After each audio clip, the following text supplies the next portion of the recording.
Si vous avez aimé la vidéo, pensez à liker. Liker permet d'offrir une meilleure visibilité à la chaîne sur YouTube et de me soutenir. De plus, chaque like que vous réalisez permet de sauver des pangolins.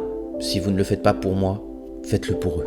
Bon, ok, vous pouvez aider nos amis pangolins, mais vous pouvez également soutenir la chaîne qui s'est dotée d'un compte Tipeee. Celui-ci a pour but de me permettre de poursuivre mon aventure sur YouTube et Twitch, d'améliorer la qualité de mes vidéos avec du matériel audio et vidéo. Un grand merci aux premiers donateurs et à vous qui regardez, likez et me soutenez. Merci à vous. Bonjour les amis et j'espère que vous allez bien. Aujourd'hui nous allons nous intéresser à une autre expression populaire, être le dindon de la farce, qui signifie être la victime d'une moquerie, d'une tromperie et qui généralement fait rire tout le monde. Celle-ci a de multiples origines possibles. Nous pouvons nous tourner vers les farces du Moyen-Âge ou encore un spectacle forain, le ballet des dindons du XVIIIe siècle. Mais le savais-tu ?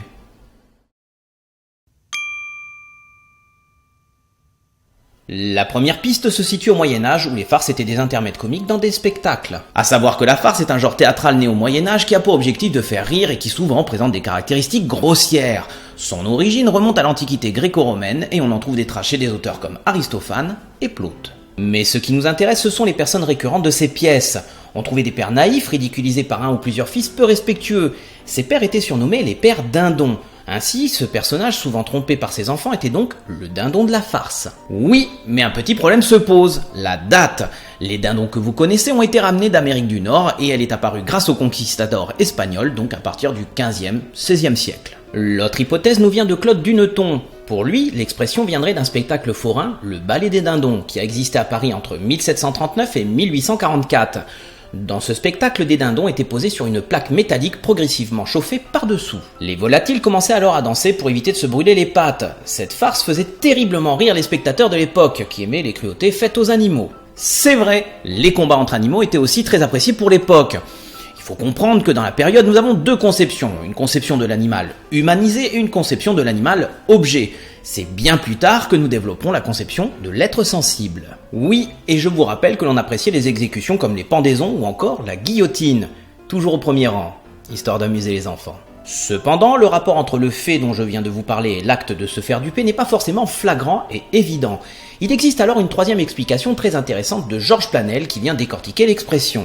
Un dindon, ça se fait plumer, et donc dans le sens argotique, cela signifie se faire duper, tromper.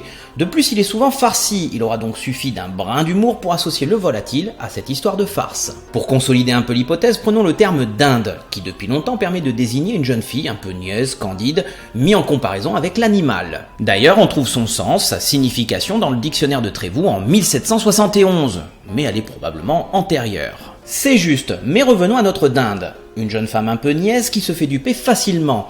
Il est donc cohérent qu'au passage au masculin, un homme niais, donc susceptible de se faire tromper, soit qualifié du terme dindon. Pour confirmer que le dindon se fait bien plumer, donc tromper, on peut citer l'ermite du faubourg Saint-Germain de Charles-Joseph Colnet du Ravel, et qui écrit en 1825 « Frappé du tableau vivant qu'il offrait à ma curiosité, je ne pouvais me lasser de contempler cette multitude qui le traverse dans tous les sens pour se rendre où ses affaires où ses plaisirs l'appellent.